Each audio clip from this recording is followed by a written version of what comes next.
my name is Lulu, and we decided to talk about how luxury companies could enter and expand into the Chinese market.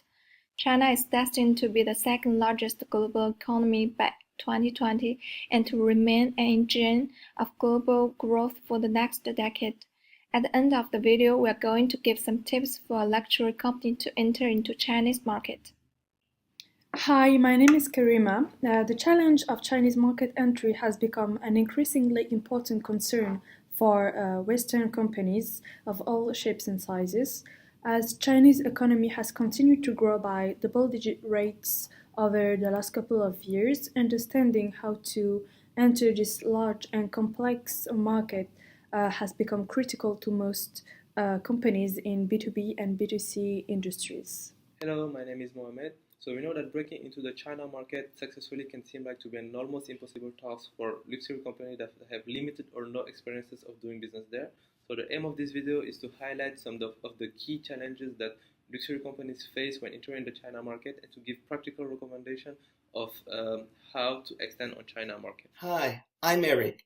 And to have a better overview of this topic, we choose to take the example of Galeries Lafayette, which is a well-known luxury department store based in France. And they already had an interesting story from the within of the Chinese market.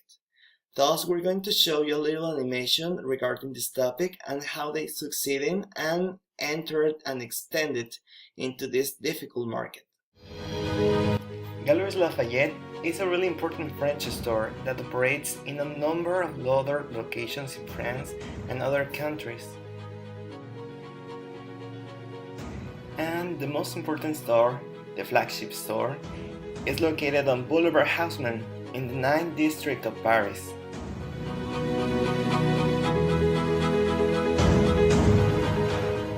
But before we continue with the introduction, there's an important question. Why targeting the Chinese market? Well, there are two main reasons. The first one is brands have been cutting prices on their products in China. The government has decreased import tariffs on several luxury items. And the second one are millennials. They have been a major contributors to luxury growth. They started purchasing luxury at an earlier age and buying more frequently. Chinese luxury spending enjoyed a strong growth and represented 32% of the global luxury market in 2017. Lafayette enjoys a high popularity in China, way better than its competitors or even the Eiffel Tower. Chinese people are now able to pay for their purchases while visiting Paris using their smartphones thanks to the adoption of the payment app of the social media WeChat. Now, let's get back with a little bit of history. The galleries were born in 1895 when Theophile Bader and his cousin Alphonse Hen opened a little store located in the intersection of Lafayette Street and in the Chaussée d'Antin Street in Paris. In 1905, they acquired the buildings at number 38, 40, and 42 in Boulevard Haussmann. And since 1912, we can delight our eyes with the building designed using the Art Nouveau style in its famous dome in the Haussmann location. But what is it like to buy at Les Galeries? The founders and designers of the building dream of creating a luxury bazaar where the sheer abundance and luxury of the merchandise on offer will wow the crowds. Do you think they succeed? The grand store that never sleeps has a wide range of brands available to suit all budgets, from ready-to-wear to haute couture. And because buying there is a whole experience, let's see one of their 2018 advertising for Christmas called The Factory of Dreams. The link is available in the description.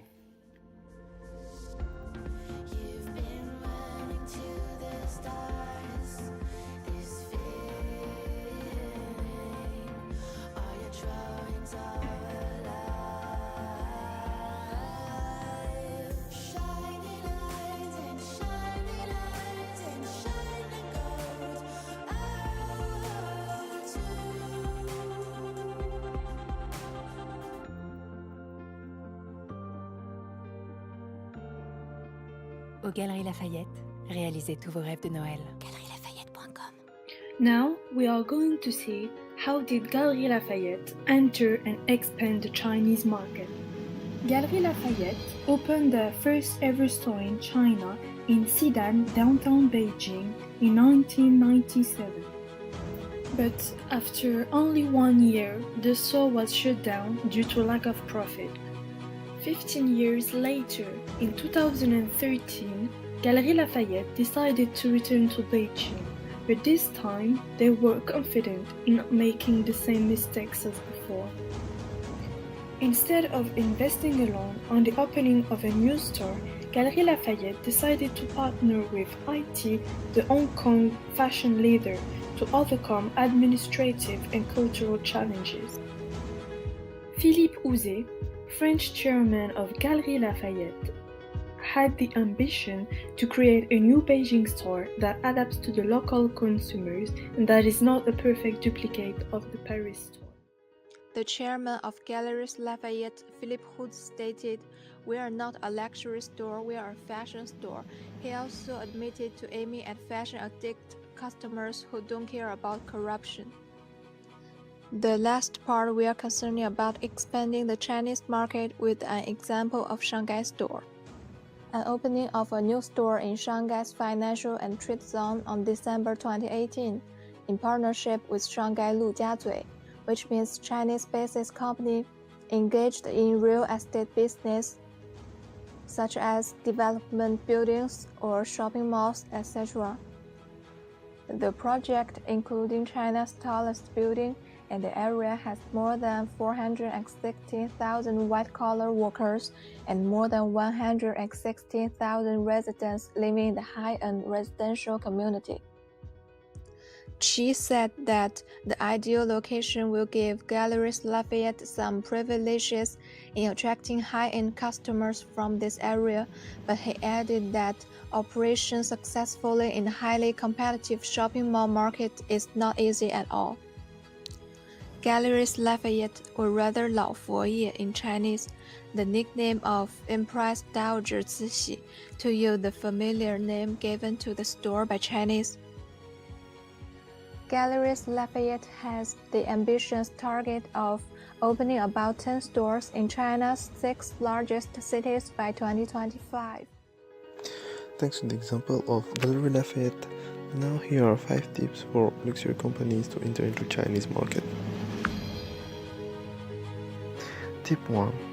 Targeting visibility and reputation are a luxury brand's greatest asset in a digital-centric market. As a luxury brand, you need to build this strong brand reputation by focusing on particular platforms and communities. The discerning Chinese fashionista spends on average 2 hours per day browsing online. For high-value products, the level and degree of research by the consumer is typically higher.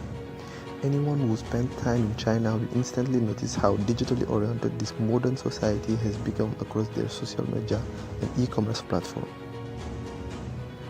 Tip 2. Millennials and the luxury sector. More funds have been available to millennials from wealthy backgrounds coupled with an insatiable consumer demand for quality brands.